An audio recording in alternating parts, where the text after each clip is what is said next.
इससे ज्यादा खौफनाक इंसिडेंट आपने पूरे इंटरनेट पे कभी भी नहीं सुना होगा। अगर आप बोट पकड़कर एब्रडन स्कॉटलैंड से इधर पानी में ईस्ट की तरफ जाएंगे तो 7 घंटे बाद समंदर के बीचों बीच आप ये बहुत ही मैसिव मैन मेड स्ट्रक्चर के पास पहुंचेंगे। देखने में तो ये मिक्सचर लगता है कंस्ट्रक्शन साइट और कॉर्पोरेट ऑफिस बिल्डिंग का, जो 100 फीट लंबे मेटल स्टॉल्स के ऊपर खड़ा हुआ है। इसका नाम है मैजेलन और ये एक ऑफशोर ऑयल रिग है और ये इस एरिया में तब तक रहेगी जब तक इस पूरे एरिया से सारा ऑयल न निकाल लिया जाए। वो लोग जो हफ्तों से लेकर महीनों तक काम करते थे इन रिग्स पे, उनको बोला जाता था रफ नेक्स, और इन लोगों की जॉब दुनिया की सबसे खतरनाक जॉब्स में से एक है। इन रिग्स पे जो भी एक्सटीरियर सरफेसेस होती है ना, वो हमेशा स्लिपरी होती हैं, या तो पानी की वजह से या फिर ऑयल की वजह से। तो यहाँ पर हर वक्त गिरने का खतरा होता है और कभी कभार तो इवन हंड्रेड्स ऑफ फीट से भी गिरने का। अगर आप इस ऊपर वाले प्लेटफॉर्म पे हो और यहाँ से गिरो नीचे वाले प्लेटफॉर्म पे, तो भी आपकी जान जा सकती है। या फिर आप इस ऑयल रिग से फिसलकर समंदर में 100 फीट से भी ज्यादा की गहराई में जा सकते हो। और अगर खराब मौसम की वजह से यहाँ पर तूफानी हवाएं चल रही हो तो यहाँ से गिरने के चांसेस 10 गुना ज्यादा बढ़ जाते हैं। इसके अलावा जो ये वर्कर्स यहाँ पर ड्रिल करके क्रूड ऑयल को निकाल रहे होते हैं, वो भी आग को फौरन पकड़ता है, तो यहाँ पर आग लगना भी बहुत बड़ा मसला होता है। और अगर अब तक आपको ये चीजें रिस्की नहीं लग रही,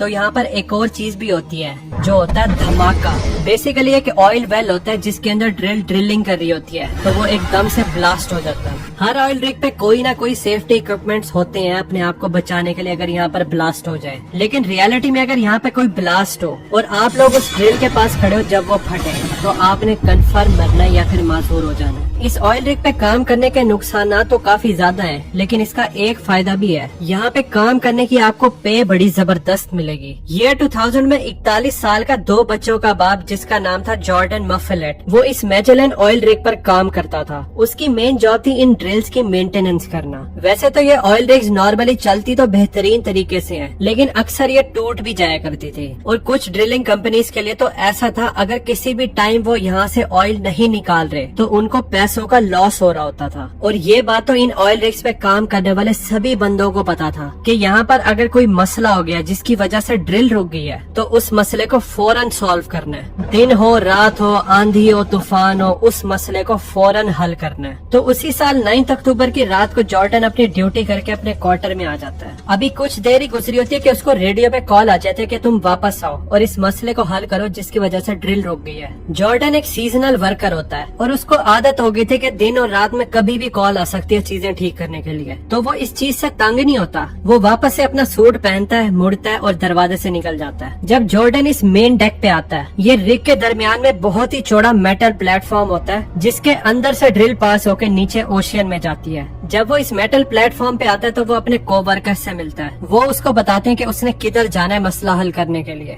अब जो केबलें होती हैं जिनको फिक्स करना था, वो इस मेन डेक के बिल्कुल नीचे थी, लेकिन मसला ये था कि इनको मेन डेक के ऊपर से एक्सेस नहीं किया जा सकता था। उनको एक्सेस करने के लिए इसको पहले नीचे वाले प्लेटफॉर्म पे जाना था। यानी पहले ये मेन डेक से लिफ्ट पकड़कर नीचे वाले प्लेटफॉर्म पे जाएगा। अब जो ऊपर क्रू खड़ा होगा, वो लोग एक लोहे की लंबी सी तार से अटैच एक स्ट्रैप बेल्ट को नीचे की तरफ करेंगे। ऊपर वाला ये जो मेन डेक है, इसके अंदर एक छोटा सा सुराख है 10 इंच का, जिसको बोलते हैं माउस होल। वो स्ट्रैप बेल्ट को इस माउस होल के अंदर से गुजार कर नीचे वाले प्लेटफॉर्म तक लेके जाएंगे। वहाँ से जॉर्ज अपने आप को इस बेल्ट स्ट्रैप से बांधेगा और ऊपर मेन डेक क्रू को इशारा करेगा ऊपर खींचने के लिए। वो लोग उसको इस माउस होल से आराम से देख सकते थे। अब ये जो मेन डेक क्रू था ऊपर वाला, इनसे भी ऊपर थोड़ा पीछे वाली साइड पे एक होइस्ट ऑपरेटर होता है। अब ये जो होइस्ट ऑपरेटर होता है, इसको वहाँ से जॉर्डन नहीं दिख रहा होता, वो बस इस मेन डेक वाले क्रू के साथ कम्युनिकेशन में होता है। वो होइस्ट ऑपरेटर इस लोहे की विंच को स्टार्ट करेगा। ये रोलर आहिस्ता आहिस्ता घूमेगा, तो फिर वो जो लोहे की तार है वो जो उस माउस होल के अंदर से गुजरकर नीचे की तरफ जा रही थी, जिसके स्ट्रैप के साथ जॉर्डन अटैच हुआ था, उसको ये आराम आराम से ऊपर की तरफ खींचना शुरू कर देगी। जैसे ही उस होइस्ट ऑपरेटर को सिग्नल देंगे तो वो इस रोलर को स्टार्ट कर देगा। इस तरीके से जॉर्डन हवा में लिफ्ट होकर उन केबल्स तक पहुँचेगा। जब मेंटेनेंस का काम हो जाएगा तो उसको वापस नीचे की तरफ करके उतार देंगे और बस यही काम होता है। जॉर्डन और उसके क्रू ने पहले भी काफी दफा इस विंच सिस्टम को इस्तेमाल करके मेंटेनेंस के काम किए हुए थे, तो ये उनके लिए बड़ा रूटीन वाला काम था।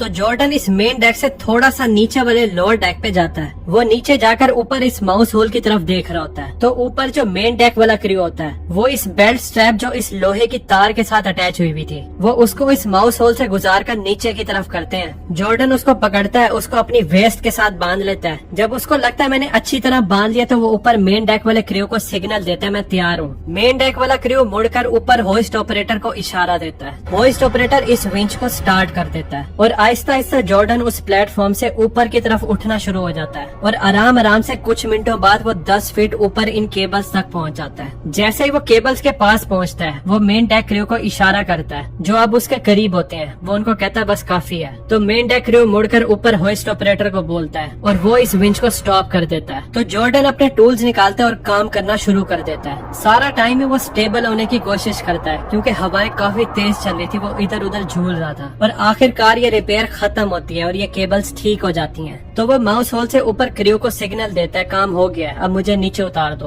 तो मेन डेक क्रू मुड़ता है और ऊपर होइस्ट ऑपरेटर को इशारा देता है कि जॉर्डन को नीचे की तरफ उतार दो। तो होइस्ट ऑपरेटर थम्स अप करता है और विंच को स्टार्ट कर देता है। लेकिन होइस्ट ऑपरेटर गलती से इस विंच की डायरेक्शन को चेंज करना ही भूल जाता है। तो जब उसने इसको वापस से स्टार्ट किया तो बजाय इसके कि वो तार इस विंच से निकलकर बाहर की तरफ जाती और जॉर्डन को नीचे की तरफ उतारती, वो तार इसके अंदर की तरफ रील होना शुरू हो जाती है और वो तार जॉर्डन को मजीद ऊपर की तरफ खींचना शुरू कर देती है। अब ये तार कोई ऊपर की तरफ बहुत तेजी से नहीं जाती कि जॉर्डन रॉकेट की तरह ऊपर की तरफ जा रहा था। तो इस मसले का जॉर्डन और मेन डेक क्रू दोनों को ही पता चल जाता है। वो सब परेशान हो जाते हैं। वो ऊपर होइस्ट ऑपरेटर को चीख कर बोलते हैं बंद करो बंद करो बंद करो, केबल को फौरन रिवर्स करो। वो उसको इशारे कर रहे होते हैं लेकिन होइस्ट ऑपरेटर जैसे ही वो स्टार्ट का बटन दबा देता है तो वो वहाँ से ही मुड़ जाता है क्योंकि उनके लिए बड़ा रूटीन का काम था। उन्होंने हजारों दफा तो ये काम किया हुआ था। तो वो इस मेन डेक के क्रू की तरफ नहीं देख रहा था, उसको कोई आइडिया नहीं था कि क्या हो रहा है। और क्योंकि यहाँ पर काफी शोर होता है, हवाएं चल रही होती है, तो उसको इनकी चीखों की आवाजें सुनाई नहीं दे रही होती। तो वो विंच अंदर की तरफ घूमकर वायर को ऊपर की तरफ लेके जा रही थी जिसकी वजह से जॉर्डन आहिस्ता आहिस्ता इस माउस होल के करीब आता जा रहा था। अब जॉर्डन इस बेल्ट से तब तक आजाद नहीं हो सकता था जब वो इस नीचे वाले प्लेटफॉर्म पे ना आ जाए। तो जिस सिचुएशन में वो अभी था इससे बचा नहीं जा सकता था। तो जॉर्डन जब कुछ सेकंड गुजर जाते हैं और ये रुकती नहीं और ऊपर की तरफ जाती रहती है तो वो चीखना शुरू कर देता है। अब वो तंग नहीं आया हुआ था बल्कि खौफजदा हो गया था और साथ ही मेन डेक वाला क्रू भी खौफजदा हो जाता है। वो उछल उछल कर चीखे मारकर उस होइस्ट ऑपरेटर को बोलते हैं कि इसको बंद करो, लेकिन उस तक आवाज पहुंच ही नहीं रही थी। तो इस क्रू में से एक बंदे को रियलाइज होता है कि हमें कुछ अलग करना पड़ेगा उसकी अटेंशन हासिल करने के लिए। वो उस माउस होल से दूर भागकर इस फोन के पास पहुंचता है। ये फोन होइस्ट ऑपरेटर के स्टेशन के साथ कनेक्टेड था। वो फोन उठाकर मिलाना शुरू कर देता है। जब ऊपर फोन बजता है वो उठाता है और उसको अपने कान से लगाता है। तो ये उसको चीख कर बोलता है विंच को बंद करो। तो होइस्ट ऑपरेटर एकदम से कंफ्यूज हुआ मुड़ता है और फौरन बटन दबा देता है स्टॉप का। लेकिन इस टाइम तक बहुत देर हो चुकी होती है। कुछ ही लम्हे पहले जॉर्डन इस माउस होल के नीचे वाली एंट्रेंस से ऊपर की तरफ खींचा जाता है। जैसे वो इस माउस होल के करीब पहुंचता है तो वो अपने आप को इस वर्टिकल पोजीशन में ऊपर की तरफ ले जाने की कोशिश करता है इस माउस होल से कि शायद वो अपनी अपर बॉडी को स्लिप कर इस होल से ऊपर ले जाए। जाहिर है इसमें भी वो जख्मी होगा लेकिन डैमेज कम हो जाएगा। लेकिन अब क्योंकि बेल्ट उसके वेस्ट के साथ कनेक्ट हुई हुई थी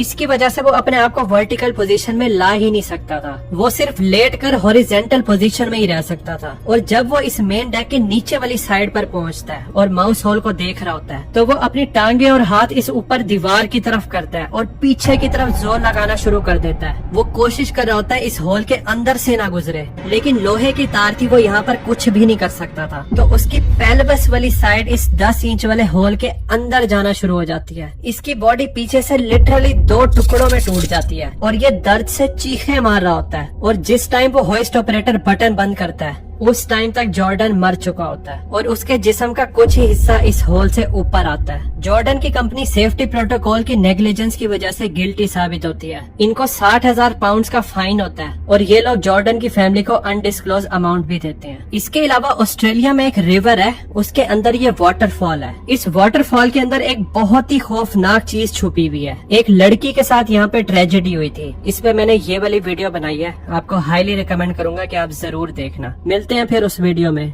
थैंक्स फॉर वॉचिंग।